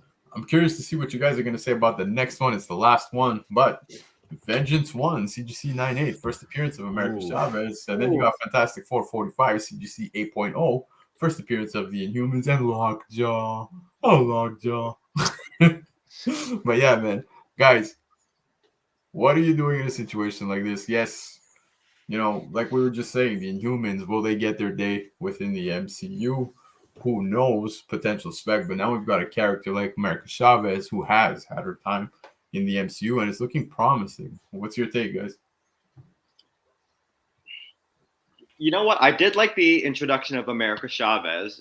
She seems, really strong, has a lot of potential within her. I think, obviously wherever she next appears, I mean, who knows? It might be a surprise. Then she, runs into Kamala, stuff like that. So she's got a lot of potential with her. But I mean, Fantastic Four, I mean, it's kind of one of those books you kind of just, you have, and it's kind of one of those, it's those big Marvel properties, whether, however you feel about the Inhumans, but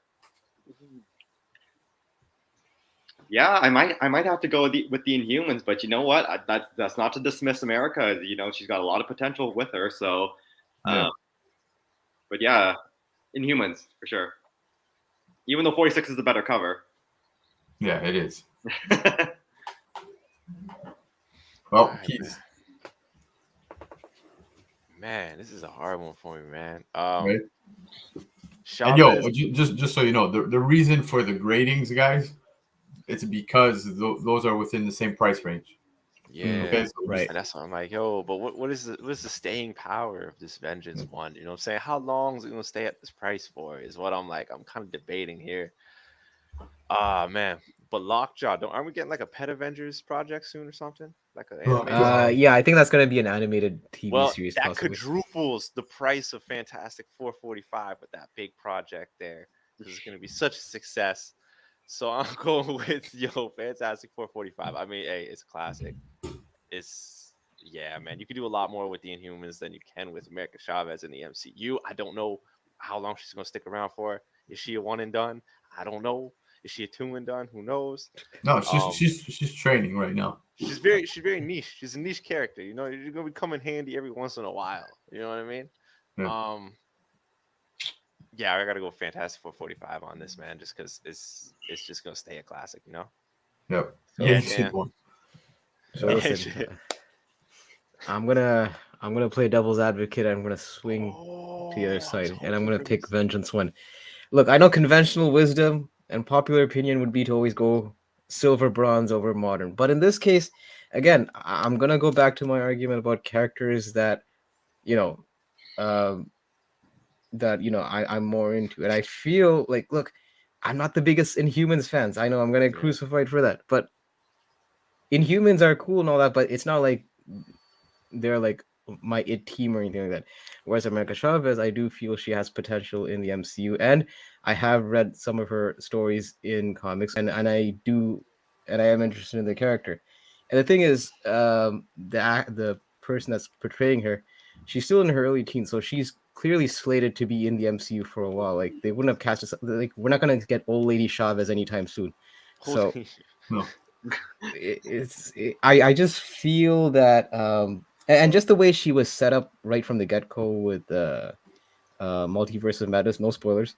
I just feel that this book does have a higher ceiling than people may think. So yeah, I'm gonna pick Vengeance 1, 9.8. Also because a 9.8 event, like, even though it is a modern book, it's also a lower printed modern book. So just because it's modern, don't discount the fact that it's in an abundance of supply. So yeah, no, you're absolutely correct. If I'm not mistaken, I think it's somewhere around 22,000 prints. Something like that. Yeah, because it wasn't exactly a series that people are clamoring for. It was a mini series that that kind of. What is the plot line of Vengeance, anyways? Does anybody know? I'll be honest with you, I never read. I barely even dipped into that, but in this scenario between these two books, guys, you hit it on the head. Both of them have tons of potential to grow, and they will. There's so many reasons why I would not be able to pass up Fantastic Four 45. Ozzy actually brought up a great comment that an 8.0 is considered, it's a high grade for such a book. And I was searching to see availabilities prior, and like that 8.5 range, you don't see too many of them. And I do think there's much more room for this to grow. The uncertainty of, well, not uncertainty, but like example, the Inhumans established, right? Within comics and everything. Chavez too, and the future, sky's the limit. But I just would not be able to pass up on that Fantastic Four 45. It's an automatic, definitely one to keep, and there is tons of room for that to grow.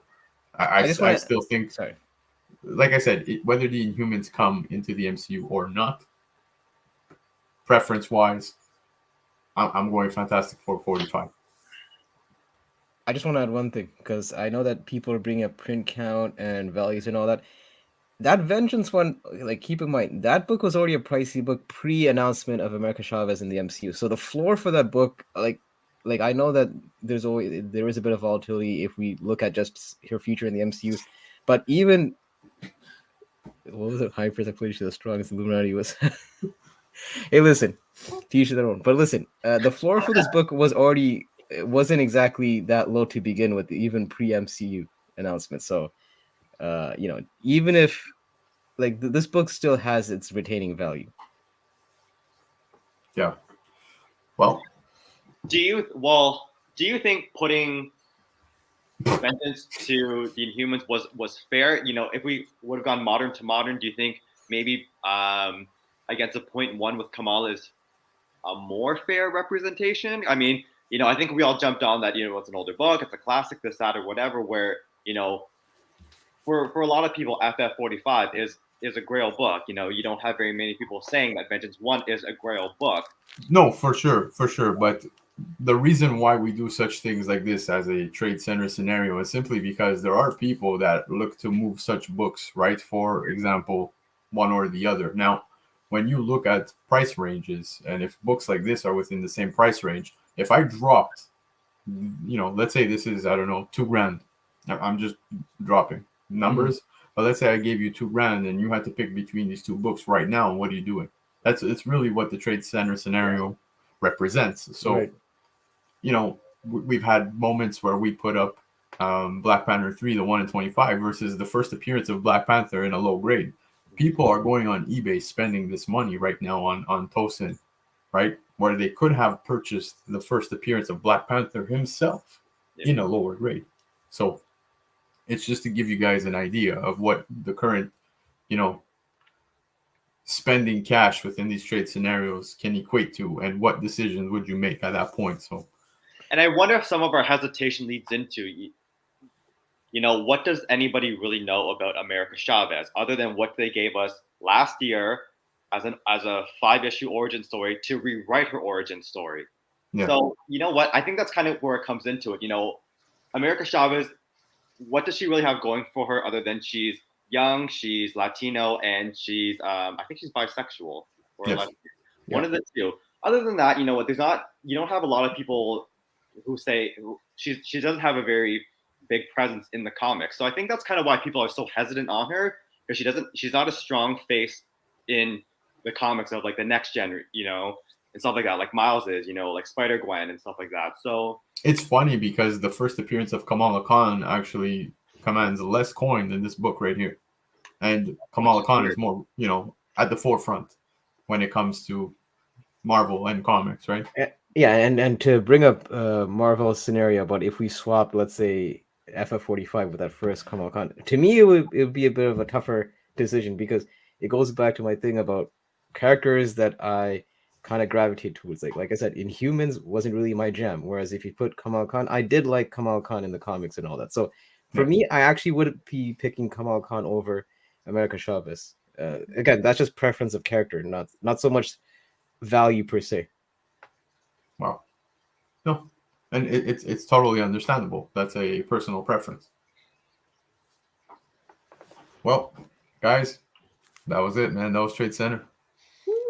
We did spoiler talk. We did some comic news, all in good time. I'm actually surprised. I thought we were going to go over. So Pacino, her origin was in Young Avengers, but then they redid it in that in a 5 issue mini series that was done last year. So they kind of retold some stuff. Yeah. So she technically has, I guess you could say, 2 origin stories. Yeah, Ozzy, it is. It is. I believe somebody brought it up in the chat, but it's around 25,000 copies. 26. Yeah, which is pretty low for a modern book. Yeah, agreed. But guys, that's the show. Marvel, anything you want to tell us before you go? Thanks for having me. I mean, if anybody's looking to buy some Captain Carter, I got this. 150 Canadian shipped. That's all that. There you go. There you go. Other than that, you know what? It's always a blast coming on with you guys, hanging out for a little bit for the time being. So thanks for having me. Hope to be back again. Hey, it's a pleasure. Don't thank us. But guys, you know this. The drive to 500, man. We're almost there, guys. I think we're about 80 something away. I saw Comic.Dood saying it in the chat earlier, but let everybody know. Subscribe, 500. We have tons of stuff to give away, man. So super excited. If you want reference, go back to the 250 subscriber giveaway show. What a shit show that was. That was a good time. But yeah, guys. So that's the show. Hype, Keys. Anything you want to say? Hype, you'll sign us out. Keys, anything you want to say before we go? I'm claiming that Sleepwalker.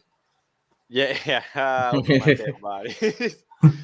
Man, yeah, don't piss off Comic.Dood, man, because this Angry Dude variant, I'm now calling Angry Dude. That's a motherfucker, bro. Hey, listen, if it'll get him to speak more, then I'm gonna start giving him more shitty MCU movies to watch. Yeah. Hey, yo, quick shout out though, Future Specs, guys. Congrats to you guys. You guys hit 500 subs recently too, man. So congrats, yo. Definitely another great show. Hell yeah, man. Yeah.